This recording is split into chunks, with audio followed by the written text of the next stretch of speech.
ഹജ്ജിന് വേണ്ടി നിയ്യത്ത് വെച്ചുകൊണ്ട് ഇറങ്ങിയാൽ പോലും കൂലിയാണ് കൂലിയാണ് കൂലിയാ. അല്ലാഹുവേ തൗഫീഖ് നൽകണേ അല്ലാ. ഹജ്ജിന് വേണ്ടി വീട്ടിൽ നിന്ന് ഇറങ്ങി പുറപ്പെടുന്ന പ്രിയപ്പെട്ട മുസ്ലിമേ മുസ്ലിമത്തെ പഠിച്ചു വെക്കണേ.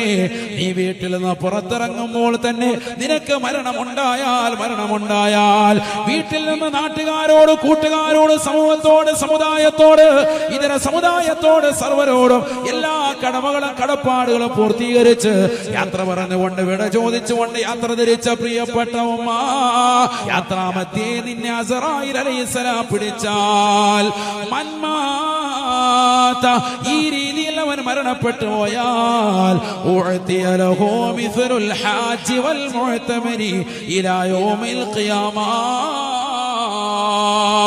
നാളെ പടച്ച റബ്ബിന്റെ ദർബാറിൽ അല്ലാഹു സുബ്ഹാനഹു വ തആല ഖിയാമത്ത് നാളിൽ അവനെ നിർത്തുമ്പോ ഹജ്ജും ഉംറയും ചെയ്തതാകുന്ന പ്രതിഫലം നേടിയെടുത്തവനായിട്ടാണ് അല്ലാഹു അവനെ കൊണ്ടുവരിക എന്ന് നബിയുനാ റസൂലുള്ളാഹി